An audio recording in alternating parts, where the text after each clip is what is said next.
ଆପଣ ସରକାରୀ ଚାକିରିଆ ଆମେ ଅନେକ ଅନେକ ସମୟରେ ଶୁଣିଛୁ ଯେ ସରକାରୀ ଚାକିରିଆ ମାନଙ୍କର ସବୁବେଳେ ଅଳ୍ପ ବହୁତ ଆକ୍ରୋଶ ଥାଏ ସରକାରଙ୍କ ଉପରେ। ଏଠାରେ ଗୋଟେ ଆଞ୍ଚଳିକ ଦଳ ଶାସନ କରୁଛି। ଏଠି ବି ଗୋଟିଏ ବାଇ ଇଲେକ୍ସନଟିଏ ହେବାକୁ ଯାଉଛି ପିପିଲି। ଏ ବାଇ ଇଲେକ୍ସନ ପୂର୍ବରୁ ସେଠାରେ ବି ଗୋଟେ ସାଧାରଣ ପଞ୍ଚାୟତ ନିର୍ବାଚନ ହେଇଥିଲା ନୂଆଗାଁ। ସେଥିରେ ବିରୋଧୀ ବିଜେପି ଜୟଯୁକ୍ତ ହୋଇଥିଲା ସରପଞ୍ଚ ନିର୍ବାଚନରେ। ଏଠି ପିପିଲି ନିର୍ବାଚନ, ପିପିଲି ଡେଲାଙ୍ଗ ନିର୍ବାଚନ ଆପଣ କ'ଣ ଅନୁଭବ କରୁଛନ୍ତି? ଏଟା କ'ଣ ହେବ? ଦେଖନ୍ତୁ, ବର୍ତ୍ତମାନ ଯେହେତୁ ରାଜ୍ୟରେ ବିଜେଡି ସରକାର ଶାସନ କରୁଛି, ତେଣୁ ଫଳାଫଳ ତା ସପକ୍ଷରେ ଯିବା 80% ଆଶା। ତଥାପି ସେଠି ଯିଏ ପ୍ରାର୍ଥୀ ଲଢ଼ୁଛନ୍ତି ଆଶିଷ ପଟ୍ଟନାୟକ ଭାରତୀୟ ଜନତା ପାର୍ଟିରୁ, ସିଏ ଯଦି ବିଗତ ଦିନରେ ହୋଇନଥିବା କାମଗୁଡ଼ିକ ଠିକ୍ ଭାବେ ଉପସ୍ଥାପନ କରନ୍ତି ଲୋକମାନଙ୍କ ଆଗରେ।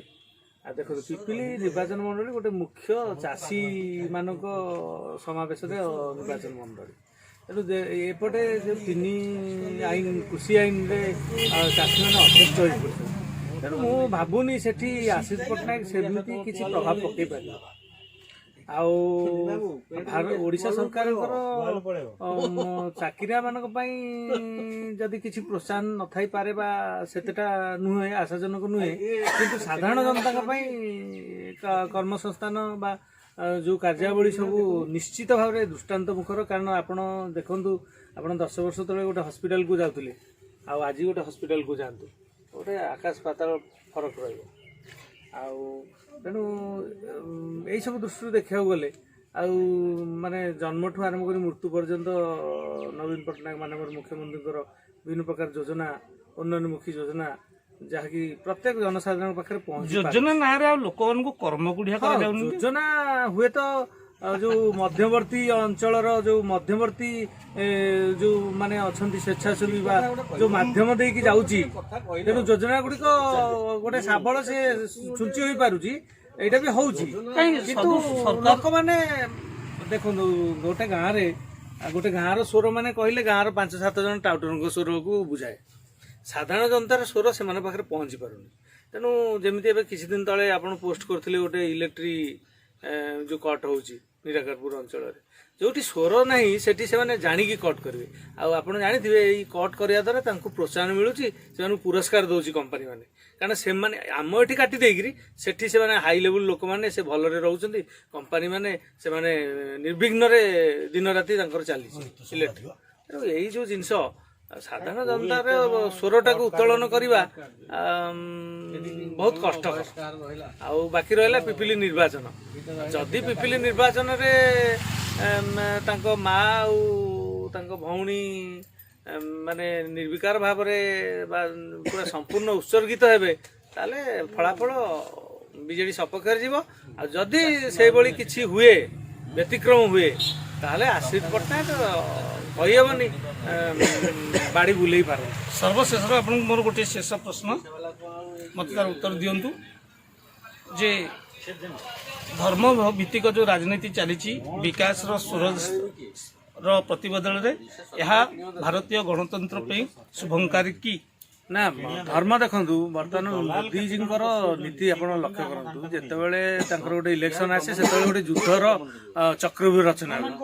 ଆଇଦର ପାକିସ୍ତାନ ଆଟାକ୍ କରିଥାଉ କି ଚୀନ ଆଟାକ୍ କରିଥାଉ, ଆଜି କାହିଁକି ଚୀନର ସ୍ୱର ଏବେ ଆଉ ଗୋଟେ କଥା ବି ଗୋଟେ ଟିପିକାଲ ଜିନିଷ ଦେଖିବାକୁ ମିଳୁଛି, ଠିକ୍ ନିର୍ବାଚନ ସମୟରେ ଇଡି, ସିବିଆଇ ସେତିକିବେଳେ ସେ ଫାଇଲ ଗୁଡା ଖୋଲୁଛି। ଇଏ କ'ଣ ୟାର ଜାତୀୟ ରାଜନୀତି ସହିତ ଚିନ୍ତା କରୁନାହାନ୍ତି? ଶଶିକଳା ଯାଉଛନ୍ତି 86-87 ତାଙ୍କର ଏମଏଲଏଙ୍କୁ ନେଇକି ସମର୍ଥନ ଦେବା ପାଇଁ ରାଜ୍ୟପାଳ ପଳାଉଛନ୍ତି ଦିଲ୍ଲୀ। ତାପରେ ଶଶିକଳାଙ୍କ ଫାଇଲ ଖୋଲା ହେଉଛି, ଶଶିକଳା ଆରେଷ୍ଟ ହେଇକି ଜେଲ ଯାଉଛନ୍ତି, ଯିଏ ଗୋଟେ ମୁଖ୍ୟମନ୍ତ୍ରୀ ହେବାକୁ ଯାଉଛନ୍ତି। ତେଣୁ ଏ ଗଭର୍ଣ୍ଣମେଣ୍ଟରେ ମମତା ବାନାର୍ଜୀ ଯେଉଁ କହିଛନ୍ତି, ଯେଉଁମାନେ କଳଙ୍କିତ ବ୍ୟକ୍ତିଙ୍କୁ ଯେଉଁମାନଙ୍କୁ ସବୁ ଆମେ ବିଭିନ୍ନ ରାଜନୈତିକ ଦଳମାନେ ବାହାର କରିଦେଉଛନ୍ତି, ସେ ବିଜେପିର ୱାସିଂ ମେସିନରେ ପଶେଇକି ସେ ବର୍ତ୍ତମାନ ୱାସିଂ ପାଉଡରରେ ବିଜେପିର ୱାସିଂ ପାଉଡର ଧୋଇ ହେଇ ସଫା ହେଇକି ବାହାରୁଛନ୍ତି। ଏହା କ'ଣ ସତ୍ୟ? ଦିଦି କିଛି କାମ କରିଛନ୍ତି, ୱେଷ୍ଟବେଙ୍ଗଲ ପାଇଁ କାମ କରିଛନ୍ତି। ଦଙ୍ଗା ବହୁତ ପରିମାଣରେ ଆଗ ଅପେକ୍ଷା କମିଛି। ଯୋଉଟା ସିପିଏମ୍ ବା ମାଓବାଦୀ ସେତେବେଳେ ଅମଳ ଯାହା ଥିଲା, ବର୍ତ୍ତମାନ ପରିସ୍ଥିତି ଦଙ୍ଗା ନାହିଁ। କାରଣ ମୁଁ ସାଧାରଣ ଜନତା ଯେଉଁମାନେ କାମ କରିବାକୁ ଆସୁଛନ୍ତି, ଦଙ୍ଗା ହେଉଥିଲା ଆଉ ଦଙ୍ଗାର ପରିମାଣ ଯାହାହେଲେ ବି ବର୍ତ୍ତମାନ ଯୋଉ ମମତା ବାନାର୍ଜୀର ଆଜି ଆଉ ଗୋଟେ କଥା ଶୁଣନ୍ତୁ, ବର୍ତ୍ତମାନ କେନ୍ଦ୍ରୀୟ ସବୁ ଯେତେ ସିକ୍ୟୁରିଟି ଯେତେ ମାନେ ଆଇନ ଶୃଙ୍ଖଳାଟା ବର୍ତ୍ତମାନ ରାଜ୍ୟ ହାତରେ ନାହିଁ।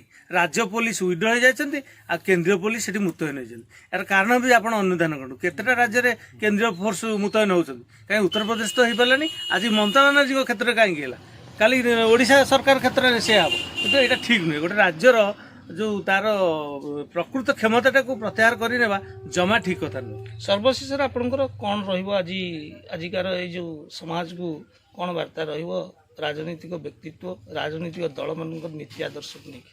ମୁଁ ଏତିକି କହିବି ଯେ ରାଜନୈତିକ ବ୍ୟକ୍ତିମାନେ ନିଜକୁ ତର୍ଜମା କରନ୍ତୁ। ଏଇ ଯେଉଁ ବ୍ୟବସାୟିକ ରାଜନୀତି ବା ଯେଉଁ ଗୁଣ୍ଡାମାନଙ୍କ ସହ ସମ୍ପର୍କ ଆଉ ସାଧାରଣ କ୍ଷେତ୍ରକୁ ପରିଦର୍ଶନ ବିନା ଯେଉଁ ଦଲାଲମାନଙ୍କ ରିପୋର୍ଟ ଉପରେ କାର୍ଯ୍ୟାବଳୀ ପ୍ରସ୍ତୁତ କରିବା, ଏ ପ୍ରକାର ନୀତି ନିର୍ଦ୍ଧାରଣ ବନ୍ଦ ରଖନ୍ତୁ। ଆପଣ ଜୀବନ ଯାକରେ ଆପଣ ଯେତେ ଅର୍ଥ କମେଇଥାନ୍ତୁ, ଯେତେ କୁ ଅର୍ଥ କମେଇଥାନ୍ତୁ, ସେ ଅର୍ଥ ଯିବା ପାଇଁ ଗୋଟେ ଗୋଟେ ଦିନ ସଫିସିଏଣ୍ଟ। ତୁଷ୍ଟିକରଣ ରାଜନୀତିକୁ ଆପଣ କେମିତି ଦେଖୁଛନ୍ତି ବର୍ତ୍ତମାନ ଯାହା ଚାଲିଛି? ବର୍ତ୍ତମାନ ମୋ କ୍ଷେତ୍ରରେ ଆପଣ ପୁରା ଗ୍ରାଉଣ୍ଡ ଲେବୁଲକୁ ଯାଆନ୍ତୁ। ଆପଣ ରାଜନୈତିକ ବ୍ୟକ୍ତି, ଆପଣ ନିଜେ ଗ୍ରାଉଣ୍ଡ ଲେବୁଲକୁ ଯାଆନ୍ତୁ, ପ୍ରକୃତ ଜନସାଧାରଣଙ୍କର ସମସ୍ୟା ବୁଝନ୍ତୁ। ଯଦି ସମ୍ଭବ ନୁହେଁ ତାହେଲେ ଅନ୍ତତଃ ମାସକରେ ତ ଥରେ ଯାଇପାରିବେ ନା। କିନ୍ତୁ ସେଠି ତାପ ନିୟନ୍ତ୍ରିତ ଘର ଭିତରେ ରହି ଦଲାଲମାନଙ୍କ ରିପୋର୍ଟ ଉପରେ କାର୍ଯ୍ୟାବଳୀ ପ୍ରସ୍ତୁତ କରି ଆଉ ଗୁଣ୍ଡାମାନଙ୍କୁ କାର୍ଯ୍ୟକ୍ଷେତ୍ରରେ ଲଗେଇବା, ଏ ରାଜନୀତି ବେଶୀ ଦିନ ନୁହେଁ। ଭାରତବର୍ଷର ଲୋକମାନେ ଆସ୍ତେ ଆସ୍ତେ ଶିକ୍ଷିତ ହେଲେଣି ଏବଂ ଭାରତବର୍ଷ ଆଗକୁ ବିକାଶୋନ୍ମୁଖୀ ରାଷ୍ଟ୍ର ବର୍ତ୍ତମାନ ହୋଇଛି, ଆଗକୁ ଆହୁରି ବିକାଶୋନ୍ମୁଖୀ ହେବ। ତେଣୁ ଭାରତବର୍ଷର ଜନସାଧାରଣ ଏବେ ବୁଝି ସାରିଲେଣି ତାଙ୍କର ପ୍ରକୃତ ମୁଖ୍ୟ କିଏ ହେବା ଉଚିତ ଆଗାମୀ ଦିନରେ। ଆଉ ଆମ ଯେଉଁ କହନ୍ତିନି ରାମରାଜ୍ୟ ଆସୁଛି, ଏ ରାମରାଜ୍ୟ ଏବେ ନାହିଁ, ଆସୁଛି। ଆଉ ନିଶ୍ଚିତ ଭାବରେ ଜଣେ ସେଇଭଳି ପ୍ରଧାନମନ୍ତ୍ରୀ ହେବେ ଯିଏକି ଦେଶକୁ ଠିକ୍ରେ ଚଳାଇବେ। ମୁଁ ସେତିକି ଆଶା କରିବି। ଆଉ ଏ ଧର୍ମ ନାମରେ ରାଜନୀତିର ମୁଁ ଘୋର ବିରୋଧୀ। ଆଉ ମୋତେ ଯଦି କିଏ ପଚାରେ ତୋର ଧର୍ମ କ'ଣ, ମୁଁ କହିବି ମୋ ଧର୍ମ ମାନବତାର ଧର୍ମ, ନା ମୁଁ ହିନ୍ଦୁ ନା ମୁସଲମାନ। ଧନ୍ୟବାଦ ବିଭୂତିଭୂଷଣ ମହାରଣା, ଧନ୍ୟବାଦ ମଳୟ ରଞ୍ଜନ ମହାପାତ୍ର ଆଡଭୋକେଟ୍, ଅଶେଷ ଅଶେଷ ଧନ୍ୟବାଦ କୃଷକ ନେତା ଶ୍ରୀ ଅଭିରାମ ଦଳେଇ। ଆଜି ଏହି କାର୍ଯ୍ୟକ୍ରମଟିକୁ ଆମେ ଏଇଠାରେ ଶେଷ କରୁଛୁ। ଆଶା କରୁ ଉତ୍କଳ ଦିବସର ଶୁଭ ଅବସରରେ ସମସ୍ତଙ୍କୁ ଅନେକ ଅନେକ ଶୁଭେଚ୍ଛା ସହ ଶୁଭକାମନା। ଜୟ ବନ୍ଦେ ଉତ୍କଳ ଜନନୀ।